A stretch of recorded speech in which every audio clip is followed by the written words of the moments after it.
Good evening, everybody. Welcome to Carrow Road. Welcome to Norwich City's playoff push, hopefully. It's finished here, Norwich City 2, Coventry City 1. One word to describe that, massive. Absolutely massive that Norwich City have come away with 3 points from that game. There was a point earlier in the afternoon where Coventry were 1-0 up, Norwich was 6 points behind them, and it felt like it was maybe a season that was going to fizzle out, but it appears not. This is a really important win for David Wagner's side, and actually the way they went about it, I think, was pretty impressive as well, all told. Good.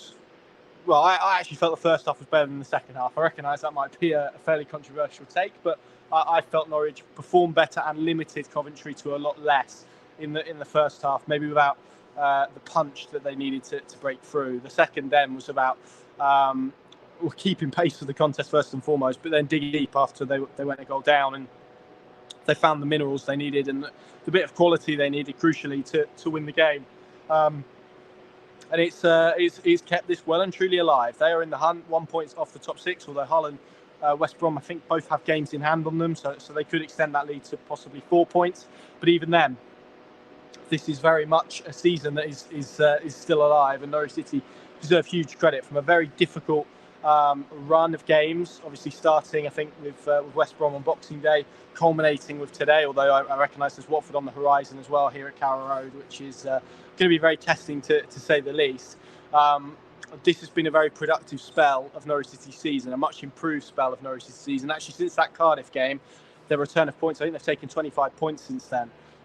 Which, if you took the league table from that point to now, would put them in fifth. So this is playoff form that they're in at this moment in time, and they've fixed some pretty poor, pretty major flaws in their team.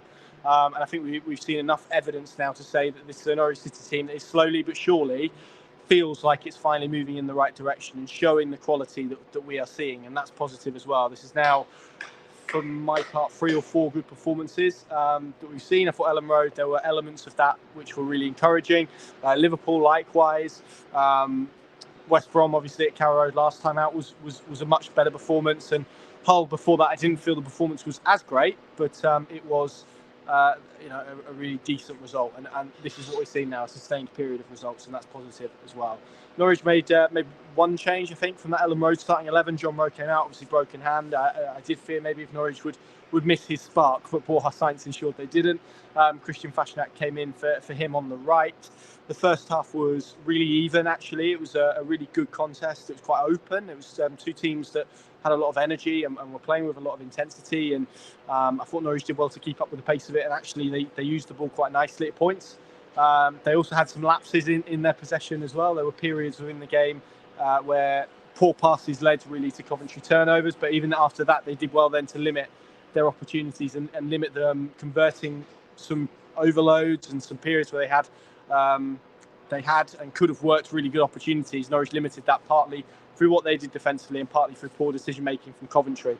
So again, like I said, really in the summation of it, I didn't feel that they created wonderful opportunities in the first half, but I felt they had a little bit more control on the game, and it was probably more about what they did defensively that, for me, made that a better performance than what we saw in the second half. That being said, they've won the game, and the second half was still, compared to a lot of what we've seen this season, very good. So I think it's worth making that point. I'm not saying the second half was bad. I'm saying the first half, in terms of the control that they had and the limit that they did on Coventry, was very pleasing. And look, this is a Coventry team as well that has only been beaten once in the last 16 games. That was at Portman Road, certainly before Christmas, maybe even in November. It's a remarkable run of form that they've been on. They've got some unbelievably talented players. Callum O'Hare is, for me, one of the best in the division. I really like Sakamoto as well on the right, and I know Mark Robbins has made some complaints about the way that Norwich City treated him today, but ultimately it's a compliment, I think, on your players if Norwich are having to deploy that, and they did, and they were cynical at points, and I'm not quite sure how Borja Sainz didn't get a yellow card in the first half, but hey-ho. So a part of what Norwich had to do today was going to be about limiting Coventry and halting their attack. They're a little bit light, I think, on the left. They had to play Hadji out there, and I think he did some good stuff, but I think it's also noticeable that he's not a winger. He's looked much better when he was asked to maybe perform that lone striker role as well. And yeah, by and large, I thought Norwich did quite well today. second half starts and the goal they concede is really poor. It comes from a Norwich City throw. Stacey throws it to Kenny McLean. I thought Kenny McLean had not his best game of football in a Norwich City shirt today. I don't know if he had his boots on the wrong feet or look, we're all allowed them. And I just didn't feel it was his best day at the office. That being said, he produced a good pass for, I think, the winning goal to switch the play, so I won't be too critical. But he sort of heads it. O'Hare takes it. There's a couple of kind of exchange passes. He cuts back from Duffy and finds the bottom corner superbly. And I think from there, it felt like it was going to be a really tough afternoon. It felt like it was going to be Coventry's afternoon as well, particularly given the patterns that we've seen of this season and the way that it's transpired and the way that games have unfolded, particularly here when they've gone behind. They've, in general, when they've gone behind, they've struggled a little bit because of the atmosphere, and it was turning a little bit. And I think this is a point that I want to make. This season's been tough, I think, for everybody. For me, standing here having to report on it, for people having to watch it, it's been difficult. But it does feel at this moment in time like Norwich City are a goal away from a crisis. Maybe, you could extend that to a defeat away from a crisis. I don't think it quite needs to be that. I think we've seen a body of work now where everyone, should be, inclined to give them a little bit more leeway. They're going to concede goals. They're going to go behind in games because that's Championship football. Actually, the test is then what came next. And I'm really pleased, actually, that in spite of and not all of the crowd turned and most of them I felt stuck with them, but it doesn't need to be this constant sort of teetering on the edge of crisis. I don't think that we've seen. Certainly recently, I understand it more for that block of games in the autumn where things really were dire, and rightly so. But we are, I think, now seeing some improvements in terms of their performance and the way that they're playing. And then it was about result. Like I said, I didn't really feel that they deserved to be on the there. It was quite a tight game throughout it, to be honest. And I think if there's not the red card, it probably does hang in the balance. And obviously the Norwich City equalised as well. The substitution I felt from David Wagner to bring on Hernandez, to bring on Ashley Barnes as well. I think he deserves a shout out because I've been critical of him on here. I know some fans have been critical of him as well, but I thought he really added a focal point for Norwich City. I thought he got others into play as well and allowed others to push on. That was really encouraging, and probably an effectiveness from him that maybe we haven't seen. That was kind of the Ashley Barnes that I was expecting when he signed for Norwich, bringing other people into play, doing the dirty bits of work that he needs to do. That's Ben Napper, by the way, making his way around the pitch there with Neil Adams. And that's the Ashley Barnes that I expected and the effectiveness that I thought he could bring. And he caused real problems with his physicality, with his aerial prowess, with experience. I thought he linked the play really nicely, and we'll come on to that a little bit later on. And it's a lovely sweeping ball inside the fullback for Gabriel Sara. Turn and play, brilliant bit of centre forward play from him.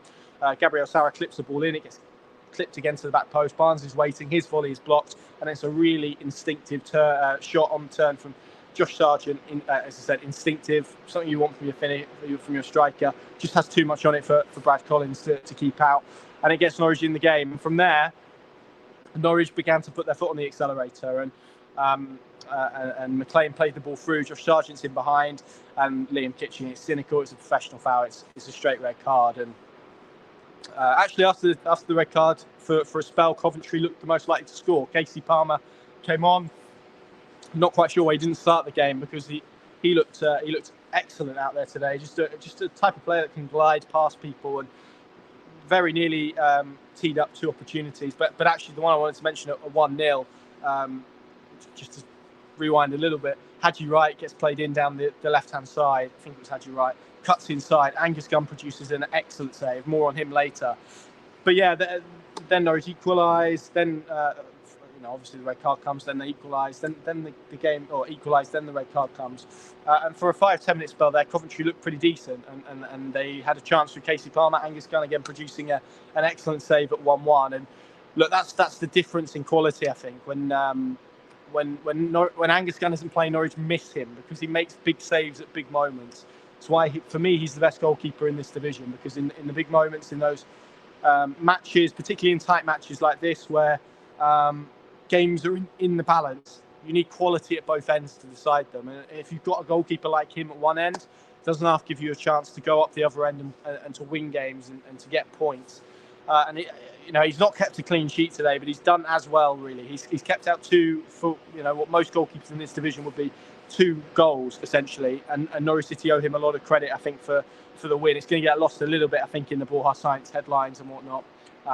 But him and Ashley Barnes and Onel Hernandez, I thought as well, injected a real positivity and energy into Norwich City's play. It was unfortunate. There was a shot that just hit a rising shot that just went over the bar. Still desperately waiting to end that Carrow Road hoodoo, but two really good substitutions from David Wagner that altered the game. And actually at points where I think there was probably a little bit of impatience, I'll be honest, from me as well, to maybe sacrifice the fullback, go to a free at the back, bring Van Hooijdonk on and almost succumb to that pressure of trying to chase the game. And you know, for as important as it was to chase it, it was maybe even more important they didn't lose it.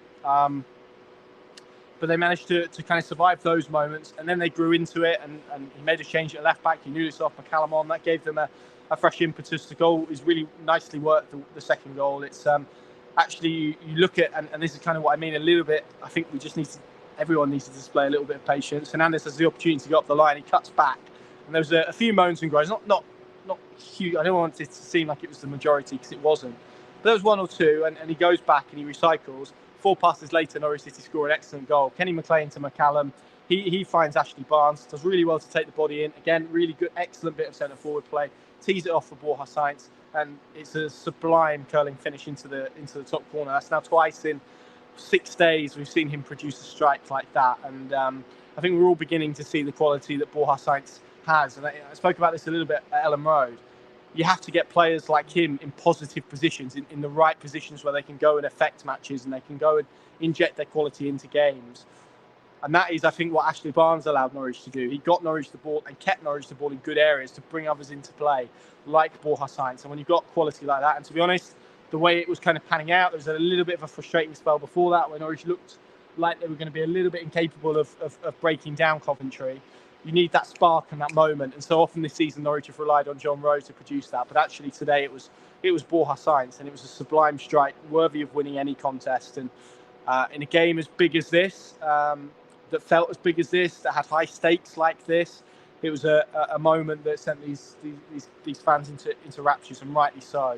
And actually the atmosphere at the end, I thought David Wagner called it correctly. It felt like a game within that run at the start of the season where there was a lot more positivity and togetherness around the place. And look, Norwich City have been majorly flawed this season. I've said that. I've said it every week. But I do feel over certainly the last few weeks in particular, from West Brom to Leeds to now, we have seen a shift in gear from them. And that I think is really positive. It's a shift in gear at a really important stage. And you look actually at this season and how it's hung. Cardiff, moments that have changed it. Today, moments have changed it, and seasons are defined by them. Norwich City have been playing a little bit on moments and too many on them, and I think they gave away chances too readily today. And as I said about Angus Gunn, as West Brom could have been had they had their shooting boots on, this could have been very different, but it wasn't. And yeah, it was tight, it was fierce. It was two teams who are going to be, for me, in around the top 6 conversation for the rest of the season.